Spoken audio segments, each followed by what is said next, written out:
Welcome back to CIA Declassified. We've seen the agency orchestrate shadow wars in the Ukraine and fly ghost fleets over Laos, and sometimes the most dangerous operations are the ones that happen right in our own backyard. Long before the headlines of Fast and Furious, there was a precursor, a plan born in the mid-2000s to let the black market breathe so the agency could map its lungs. They wanted to see where the guns went, who held the triggers, and which cartel kings were buying the iron. This was Operation Wide Receiver. It was supposed to be a trail of breadcrumbs made of gunpowder. Instead, it became a labyrinth where the lights went out. When you let a wolf walk away with a sheep, you'd better be sure the collar is tight. Operation Wide Receiver began in 2006, run by the Tucson office of the BATFE, with assistance and funding from the agency to track firearms as they were purchased by straw buyers and moved into Mexico. A quote from a declassified 2007 Justice Department internal memo: "The objective is not the interdiction of individual weapons, but the identification of the high-level logistical hubs within the Mexican syndicates." End quote. The declassified files confirm that approximately 450 firearms, including AK-style rifles and high-caliber pistols, were allowed to walk across the border during this phase of the operation. The agency provided RFID tracking chips that were hidden inside the stocks and grips of the weapons, intended to ping off of cellular towers and satellite receivers. A quote from William Newell, former ATF special agent in charge: "We were trying to do something that had never been done, to follow the gun to the end of the road. But the road in Mexico is very long and very dark." End quote. The declassified logs reveal that the tracking technology failed almost immediately. The batteries in the agency beacons died in desert heat, and the cartels utilized signal jammers that were far more sophisticated than the BATFE expected. Technicians and Langley had warned that the radio transparency of the gun cases was too low, effectively caging the signal before it could reach a satellite. The declassified archives show that the agency utilized an informant known as G1, a high-level cartel associate who was actually being paid by both sides to facilitate the gun runs. A quote from a declassified 2009 oversight report: "The failure to maintain constant surveillance of the assets resulted in the loss of nearly 90% of the tracked inventory within 48 hours of border transit." End quote.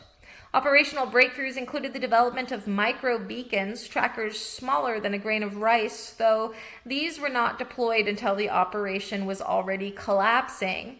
The declassified release highlights Project Ballistic, where the agency attempted to chemically tag the gunpowder in the ammunition so that it would emit a specific ultraviolet signature when fired.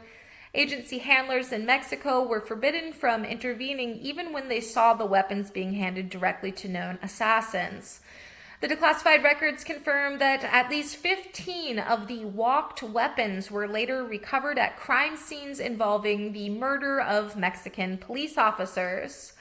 Operation Wide Receiver utilized ghost purchase funds, unmarked cash funneled through front companies in Scottsdale, Arizona.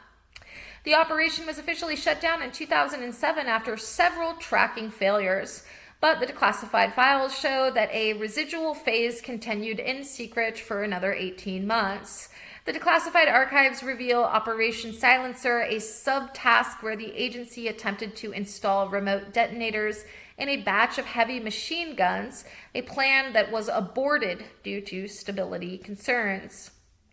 The data shows that Wide Receiver agents successfully used acoustic mapping to record the unique sound profile of rifles as they were test-fired in rural Arizona, creating a sonic database for field identification. The agency utilized a paperless ledger system, handwritten notes on water-soluble paper, to coordinate meetings with straw buyers, ensuring no physical evidence remained if a safe house was raided. A quote from a declassified 2008 CIA internal audit: "While the hardware was lost, the behavioral data on cartel procurement patterns remains the most comprehensive set in our possession." End quote. The declassified files reveal that the agency covertly influenced Mexican state police to ignore certain black market transport trucks that were equipped with experimental high-altitude thermal beacons.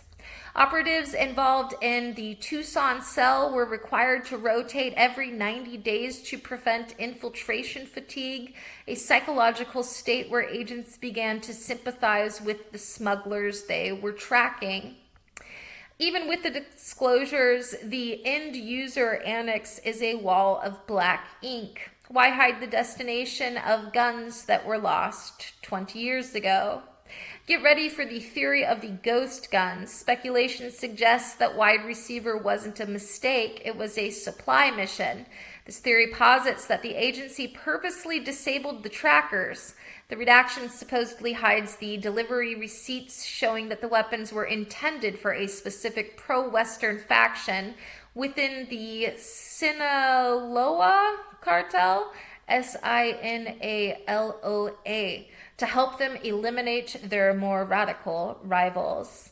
What if the tracking was a lie? A dark rumor suggests the agency wanted the weapons to be used to justify a border crackdown. Speculation is that the redactions hide the casualty projections, mathematical models showing how many deaths would be required to create enough public outcry to pass new surveillance laws. They call it the lead harvest. Is there a God in the machine? Some believe the redactions hide Project Oracle, where the guns were fitted with microscopic cameras that could stream video back to Langley, and the black ink hides the live feed transcripts of cartel rituals. Watch out for the digital currency theory. Gossip claims the redactions prove the agency used the gun sales to test an early version of black market cryptocurrency, and the black bars hide the wallet IDs. Did the pilots see too much? Some believe the redacted pages detail Operation Overlook, where high-altitude drones recorded cartel leaders meeting with American politicians, and the black ink hides the face recognition data. The lead signature rumor claims the redactions prove every bullet sold was laced with a radioactive isotope that allowed the agency to track the smell of the cartel from space. Where are the leftovers? Gossip suggests the redactions hide the location of a secret warehouse in Arizona where the lost weapons were actually returned to the agency after their missions were complete. The rebirth theory claims the redactions prove the straw buyers were actually deep cover agency operatives whose identities were erased after the operation failed, and the black bars hide their relocation plans.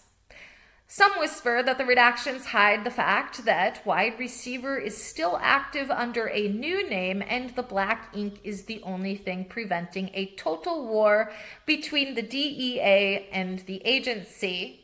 Did the guns shoot themselves? A chilling rumor suggests the blacked out pages detail Project Automaton, where a small batch of rifles were equipped with remote-controlled triggers, and the black ink hides the logs of targets killed by ghost snipers while the cartel members were miles away.